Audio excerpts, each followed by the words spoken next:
নমস্কার বন্ধুরা, কেমন আছো সবাই? আশা করি সবাই ভালো আছো, সুস্থ আছো। মিস অনন্যা চ্যানেলে আরও একটি নতুন ব্লগে সবাইকে স্বাগত। তো আজকের ব্লগটা আমি এখন থেকেই শুরু করছি। সকালে ঘুম থেকে উঠে একদম চলে এসেছি রান্নাঘরে। মানে বাড়ির বউদের তো একদম দৈনন্দিন কাজ, ঘুম থেকে উঠে কিছু করো না করো আগে খাবার জোগাড় মানুষের করতেই হবে। তো সেরকম আমারও একই কাজ। ঘুম থেকে উঠে সকালে চাটা কিছু খাই না, কিন্তু একবারে মুড়ি টুড়ি খেয়ে নিই। আর একদম আটাটা মেখে নিচ্ছি আমি, দেখো ভালো করে। বর যেহেতু তখনও ওঠে না, আমি যখন রান্নার কাজ টাজ করি। আর এই আটা মাখানোর সময় এত আওয়াজ হয়, সেই জন্য আমি তলাতে আর কি ডাস্টার দিয়ে দিয়েছি, যাতে কোনো রকম আওয়াজ না হয়। তো সেই জন্যই। তো তারপর দেখো আমি আটাটা মেখে নিয়েছি, আর যত আটা ভালো করে মাখা হবে তত কিন্তু রুটি ফুলবে। আর আটাটা যদি একটু নরম করে মাখা হয় তাহলে তো রুটি তো নরম থাকবেই, সেটা তো সবাই জানো, নতুন করে বলার কিছু নেই। তো তাও আমি একবার বলে দিলাম আর কি। তো তারপরে তো একদম রুটি তো শুধু খাওয়া যাবে না, তার জন্য তো সবজি তো রান্না করতেই হবে। তো তার জন্য আমি সবজি কেটে নিচ্ছি। বাড়ির বউদের কিন্তু ছুটি বলে কিছু নেই।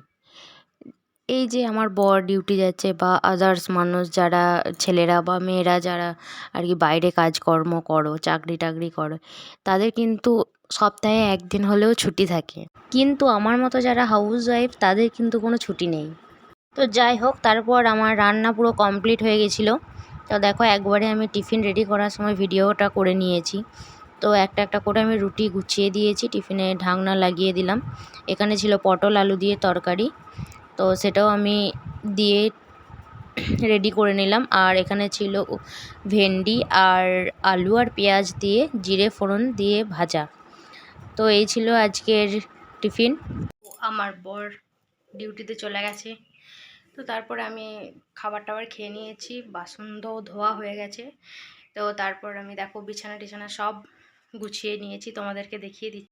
বিছানা একদম গোছানো হয়ে গেলে না, আমার যেন কেন মনে হয় যেন ঘরের সৌন্দর্যটা একদম বেড়ে উঠেছে। তো সেই জন্য কিছু করি না করি আগে বাসি বিছানাটা তুলে ফেলি। তো তারপর দেখো আমার সমস্ত কাজ হয়ে গেছিলো। তো এরপর ঘর মোছার পালা, তো সেই জন্য আমি ঝাঁটটা দিয়ে দিচ্ছি। আর বুঝতেই পারছো একদম ছোট রুম, তো ওই জন্য স্ট্যান্ডটা রাখতে খুব অসুবিধা হয়। এখানে একটু রেখে এখানে একটু ভিডিও করি, ওখানে একটু রেখে আবার ওখানে একটু ভিডিও করি। মানে ওই জন্য একটু প্রবলেম হয় আর কি, যেহেতু জায়গাটা শর্ট, ওই জন্য। তোমাদের সাথে গল্প করতে করতে আমার ঝাঁট দেওয়া পুরো কমপ্লিট হয়ে গেছে। তো আমি এরপর ঘরটা মুছে নেব। আর শোকেসের মধ্যে এত ধুলো পড়ে, রোজই মুছি আর রোজই ধুলো পড়ে, সেই জন্য রোজ একবার করে মুছে দিই ঘর মোছার সময়, যাতে বেশি ধুলো না পড়ে। দেখো টি টেবিল চেয়ার এগুলো সমস্ত জিনিসটা আমি একদম মুছে নিই, যাতে ধুলো না পড়ে। ওই জন্যই আমার ঘর মুছতে খুব লেট হয়ে যায়। তো দেখো তোমাদের সঙ্গে গল্প করতে করতে আমার সমস্ত কাজটাই প্রায় আমি এগিয়ে ফেলেছি, আমি করে নিচ্ছি তাড়াতাড়ির মধ্যে। তো আমার ঘর মোছাটা প্রায় কমপ্লিট। আর একটা কথা বলি, তোমাদের বাড়িতে কাদের কাদের বাড়িতে এখনও মুড়ি ভাজানোর চলটা আছে? মানে মুড়ি কেনা নয়, কিন্তু মুড়ি ভাজানো, ঘরের মধ্যে চালটা নুনিয়ে তারপর ভাজতে দেওয়া। কিন্তু আমাদের বাড়িতে এখন পর্যন্ত এই কাজটা আছে কিন্তু। দেখো আমার শাশুড়ি মা একদম 10 কেজি চাল নুন দিয়ে পুরো মাখিয়ে নিচ্ছে এখানে। তো তারপর রোদে শুকাতে দিতে হবে ওটা।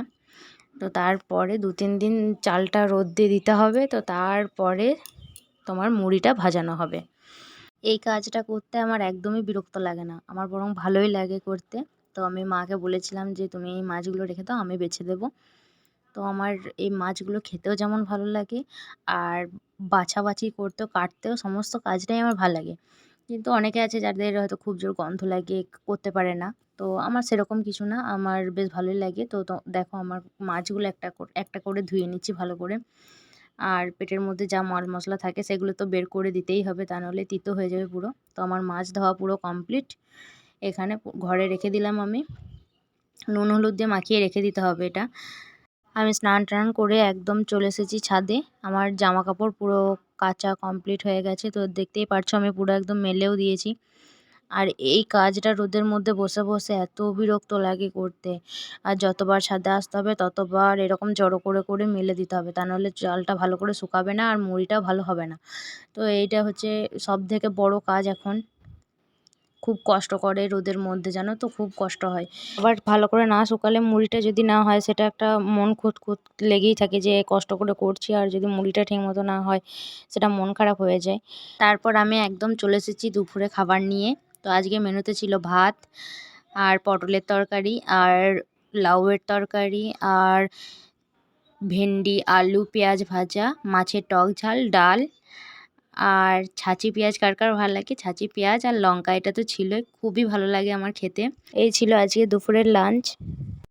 চলো খাওয়া দাওয়া কমপ্লিট করে আমি একদম চলে এসেছি বিকালে 5টার সময় ছাদে গাছে জল দিতে।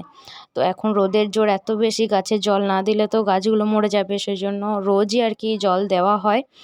তো আজকেও আমি জল দিয়ে দিলাম। তো আজকের ভিডিওটা এই পর্যন্তই। তো তোমাদের কেমন লাগলো সেটা অবশ্যই আমাকে জানাবে কমেন্টের মাধ্যমে। যদি ভালো লেগে থাকে তাহলে আমার চ্যানেলটাকে সাবস্ক্রাইব করে রাখবে আরও নতুন নতুন ব্লগ পাওয়ার জন্য। টাটা, বাই বাই, ধন্যবাদ।